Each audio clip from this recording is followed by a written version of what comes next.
नमस्कार मंडळी, जान्हविका पाकसिद्धीमध्ये आज खास एक सी फूड स्पेशल बेत केला आहे. एकाच व्हिडिओमध्ये कुरकुरीत कोळंबी फ्राय आणि जिभेला चव आणणारी खारवलेल्या मासाची चटणी. चला तर मग रेसिपीला आपण डायरेक्ट सुरुवातच करूया. इथे मी अर्धा किलो कोळंबी घेतली. कोळंबीमधला काळा धागा काढून चांगली 3 पाण्याने स्वच्छ धुवून घ्यायची. त्याच्यानंतर याच्यामध्ये हिरवा मसाला, त्याच्यामध्ये 7-8 लसूण पाकळ्या, पाव इंच आल्याचा तुकडा, थोडीशी कोथिंबीर आणि 4-5 हिरव्या मिरच्या असे वाटण हिरवे करून चांगले कोळंबीला चोळून द्यायचे. म्हणजे मसाला चांगला त्याच्यामध्ये मुरला पाहिजे. अशा प्रकारे चांगले मिक्स करून घ्यायचे.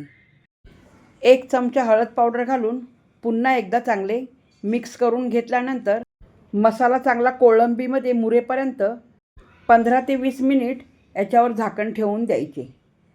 20 मिनिटानंतर झाकण काढून घेतल्यानंतर मसाला छान त्याच्यामध्ये मुरला आहे. जरासुद्धा याच्यामध्ये पाणी नाही दिसत. आता याच्यामध्ये घालायचा आहे फिश फ्राय मसाला.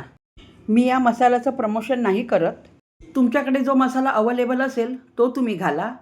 पूर्ण मसाला मी कोळंबीमध्ये घालून घेते. मोठे 4 चमचे मसाला आहे हा. घातलेला सर्व मसाला कोळंबीला चांगला लावून घ्यायचा. त्याच्यानंतर याच्यामध्ये चवीनुसार मीठ घालून घ्यायचे. तर याच्यामध्ये मी 1.5 चमचा मीठ घालून घेणार आहे. हिरवा मसाला घालायच्या वेळेस जर मीठ घातले असते ना, तर तो हिरवा मसाला त्या कोळंबीमध्ये मुरला नसता आणि भरपूर त्याला पाणी सुटले असते. म्हणून तेव्हा मी मीठ नाही घातले. मीठ न घातल्यामुळे मसालासुद्धा चांगला कोळंबीला चिकटून राहतो. आता याच्यामध्ये लिंबाचा रस घालायचा. तर अर्ध्या लिंबाचा रस पुरेसा आहे. तर चांगलं लिंबाचा रस पिळून घेतल्यानंतर पुन्हा एकदा चांगले मिक्स करून घ्यायचे. वरतून लिंबाचा रस घातल्यामुळे मसालासुद्धा कोळंबीला चांगला चिकटून राहील. आता तळायला घेऊया. पॅनमध्ये आता भरपूर तेल घालून घ्यायचं. चांगले तेल गरम झाले, तेल चांगले कडकडीत गरम करून घ्यायचे आहे आणि गॅस जरा कमी करायचा. म्हणजे मंद आचेवरती सुरुवातीला. एकदा का तेल चांगले गरम झाले, नंतर मग एक एक करून कोळंबी अशी सोडून द्यायची. जेवढी कोळंबी राहील तेवढी त्याच्यामध्ये कोळंबी घालून घ्यायची पॅनमध्ये. आणि तुम्हालासुद्धा व्हिडिओमध्ये दिसत आहे कोळंबीला मसाला बघा कसा चिकटून राहिला आहे छान. असा तळून झाल्यावर सुद्धा मसाला दिसणारच आहे कोळंबीमध्ये. आता गॅसची फ्लेम मोठी करून कोळंबी छान त्याच्यामध्ये फ्राय करून घ्यायची आणि काढून घ्यायची. तर बाकीचे सुद्धा मी कोळंबी अशा प्रकारे तळून घेतली आहे. चटपटीत कुरकुरीत कोळंबी तर फ्राय झाली आहे. आता पुढची रेसिपी पाहूया. हा खारवलेला मासा आहे. चांगलं मीठ लावून कडक उन्हात वाळवलेला. या माशाला थोडी खवलं आहेत, ती काढून टाकायची अशी सुरीने. त्याच्याबरोबर मीठसुद्धा निघून जाते. आता खवले काढून घेतल्यानंतर या माशाची चटणी बनवण्यासाठी याला पहिलं चांगलं पॅनमध्ये किंवा तव्यावरती चांगलं गरम करून घ्यायचं. जाळायचं नाही. चांगला थोडा लालसर होईपर्यंत याला चांगलं भाजून घ्यायचं. इथे मी तुम्हाला महत्त्वाची टिप्स देणार आहे. कुठलाही खारवलेला मासा असू द्या, पाण्यात घालायच्या अगोदर याला भाजून घ्यायचं. भाजून झाल्याबरोबर लगेच त्याला साध्या पाण्यामध्ये घालायचं आणि 3 पाण्याने हा मासा, कुठलाही मासा, हाच काय कुठलाही मासा असू द्या, 3 पाण्यामध्ये तरी स्वच्छ धुवून घ्या. का जे काय मीठ असेल त्याला लागलेलं ते सर्व मीठ निघून जाईल. आणि आपण जर का एकाच पाण्यामध्ये हा मासा धुतला ना, तर चटणी बनवताना मीठ टाकले तर हे खारट होऊ शकते. म्हणून 3 पाण्यामध्ये स्वच्छ धुवून घ्यायचा आणि असं हलक्या हाताने जरा चोळून जे काय त्याची खवलं वगैरे असतील ती पूर्णपणे निघून जातात. आता बघा कसं पाणी एकदम नितळ झालं आहे. पाणी आता बाजूला फेकून देऊया आणि पुढची मसाल्याची तयारी करूया. याची चटणी बनविण्यासाठी अर्ध वाटी नारळाचा किस, ओल्या नारळाचा किस, 7-8 चांगल्या काश्मीरी मिरच्या, 7-8 लसूण पाकळ्या आणि छोटासा लिंबा एवढा चिंचेचा कोळ आणि 1 कांदा फोडणीसाठी. कांदा जास्त नाही घालायचा, फक्त एकच कांदा घालायचा आहे. खोबरं जरी किसून घेतलेलं असेल ना, तर खूप बारीक झालं पाहिजे म्हणून अगोदर मी खोबरंच घालून घेते. हे बघा अशा प्रकारे खोबरं असं वाटून घ्यायचं, इतकं बारीक झालं पाहिजे. आता याच्यामध्ये चिंचेचा कोळ, लसूण, लाल मिरच्या हे सर्व साहित्य घालून घ्यायचे आणि पाणी न घालता कोरडेच वाटून घ्यायचे. हा मसाला फक्त कोरडाच वाटून घ्यायचा आहे. आता मी एका ताटलीमध्ये काढून घेते म्हणजे तुम्हाला कळेल. जरासुद्धा याच्यामध्ये पाण्याचा वापर नाही करायचा.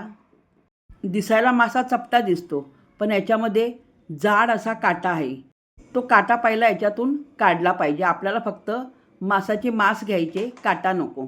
तर तुम्हाला मी काटे पण दाखवते कसे ते. पहिले हे पूर्ण चांगलं सुरीने मांस काढून घ्यायचं, काट्यापासून मांस वेगळं करून घ्यायचं. हाताने सुद्धा निघत नाही काही वेळेला. सुरीने मांस त्याचं काढावं लागतं. थोडी मेहनत आहे, पण चटणी खूप सुंदर होते. हे बघा, हा काटा बघा किती जाड आहे. काही खारवलेल्या मासाला काटा पातळ असतो, त्यामुळे मिक्सर जारमध्ये जरी वाटला ना तर कळत नाही.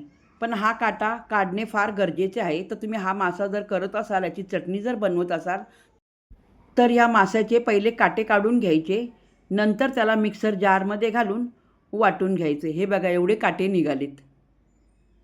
या माशाचा काटा काढायला थोडा वेळ लागतो. आता याला मिक्सर जारमध्ये घालून घेऊया आणि झाकण लावून याला सुद्धा कोरडंच वाटून घ्यायचं. हे बघा किती मस्त अगदी सरसरीत वाटून झालं आहे. आता याला एका प्लेटमध्ये काढून घेते मी. या माशाची चटणी चांगली 2 महिनेसुद्धा टिकू शकते. भांड्यामध्ये आता चांगलं 2.5 पळी तेल घालून घ्यायचं. तेल चांगलं कडकडीत गरम झालं, गॅस कमी करून लगेच कांदा घालून घ्यायचा. कांदा चांगला लाल रंगाचा होऊन द्यायचा आहे. कांदा चांगला लाल रंगाचा झाला का लगेच त्याच्यामध्ये वाटून घेतलेला मसाला घालून घ्यायचा. आता गॅसची फ्लेम एकदम मी कमी केली आहे. मसाला जाळायचा नाही. तेल चांगले गरम आहे, कांदासुद्धा छान परतून झाला. आता हा मसाला आहे ना तेलामध्ये चांगला शिजवून घ्यायचा, चांगला परतून घ्यायचा आहे. याच्यामध्ये पाण्याचा आपल्याला एक थेंबसुद्धा वापर नाही करायचा, कारण ही चटणी जर टिकवायची असेल ना तर 2 महिने छान टिकू शकते. म्हणून याच्यामध्ये पाण्याचा वापर नाही करायचा. मसाला छान तेलामध्ये मंद आचेवरतीच चांगल्या प्रकारे परतून घ्यायचा. त्याचा कच्चेपणा पूर्णपणे निघून गेला पाहिजे. तर अशा प्रकारे मसाला चांगला तेलामध्ये परतून घेतल्यावर वाटून घेतलेला आता मासा याच्यामध्ये घालून घ्यायचा. चांगलं खालीवर करून छान असं परतून घ्यायचं. मंद आचेवरतीच परतून घ्यायचं आहे. गॅसची फ्लेम जरासुद्धा मध्यम आचेवरतीसुद्धा नको. व्यवस्थित अगदी मंद आचेवरती 2-3 मिनिट, जास्त वेळ नाही लागत ही चटणी बनवायला. चटणी बघा छान अशी परतून झाली आणि आपण एवढं तेल घातलं ना ते तेलसुद्धा याच्यामध्ये दिसत नाही. इतकी चटणी छान झाली आहे. आता याच्यावरती छान बारीक चिरलेली कोथिंबीर घालून घ्यायची. कोथिंबीरसुद्धा याच्यामध्ये चांगली मिक्स करून घ्यायची. नंतर शेवटला याच्यामध्ये मीठ घालून घ्यायचे आहे. तर मी 1 चमचा मीठ घालून घेतले आणि पुन्हा एकदा छान असे परतून घ्यायचे. तर आपली चटणी तयार आहे. खारवलेल्या माशाची चटणी बनवताना, खास करून या माशाची चटणी बनवताना काटा काढतानाच थोडासा वेळ लागतो. बाकी चटणी एकदम पटकन बनवून होते. तर ही खारवलेल्या माशाची चटणी मस्तपैकी तांदळाच्या भाकरीबरोबर खूप सुंदर लागते. तांदळाच्या भाकरीच्या ऐवजी डाळ भात आणि चटणी खाल्ली तरी काम होतं. इतकी सुंदर होते ही चटणी, चटपटीत आणि तिखटसुद्धा. नक्की ट्राय करा. आणि दुसरी कोळंबी फ्राय, ती पण तुम्ही स्टार्टर म्हणून खाल्लं तरी चालेल. खूप सुंदर आहे आणि चटपटीत आणि स्पायसी आहे. तर दोन्ही रेसिपी तुम्हाला कशा वाटल्या मला कमेंट्स करून नक्की सांगा. आणि रेसिपी आवडली असेल ना, लाईक, शेअर आणि सबस्क्राईब नक्की करा. पुन्हा भेटूया पुढच्या व्हिडिओमध्ये. तोपर्यंत तुम्हाला सर्वांना माझा नमस्कार.